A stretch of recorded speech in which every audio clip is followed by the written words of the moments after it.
میرا سوال ہے، جب ہم سفر میں جاتے ہیں تو ہم کو نماز قصر کرنی پڑتی ہے، لیکن حضور میں نے بہت جگہ سنا ہے جب ہم ایک مرکز میں جاتے ہیں تو ادھر ہم کو پوری نماز پڑھنی پڑتی ہے، قصر نہیں کرتے۔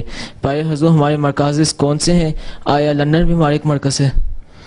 بات یہ ہے کہ جب بھی سفر میں جاتے ہو تم نے اگر اپنی نماز پڑھنی ہے تم قصر کرو گے، چاہے وہ تم یہاں لندن میں آتے تب بھی، لیکن یہاں آ کے تم کیونکہ امام کے پیچھے نماز پڑھ رہے ہو، امام پوری نماز پڑھا رہا ہے اس لیے پوری پڑھتے ہو، کوئی شرط نہیں ہے۔ جب تم مسافر ہو تو یہاں بھی قصر کر سکتے ہو اگر اپنی پڑھ رہے تو۔ سمجھ آئی؟ جی چلو اور خلیفہ ثانی نے بعض وقت قادیان میں بعض لوگ آتے تھے پوچھتے تھے، انہوں نے کہا تم قادیان میں بھی پڑھ سکتے ہو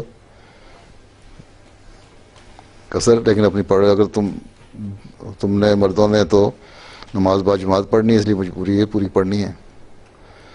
اگر اپنے امام کے پیچھے پڑھ رہے ہو، کہیں لیٹ ہو گئے ہو تو تم قصر کرنا چاہو تو کر سکتے ہو۔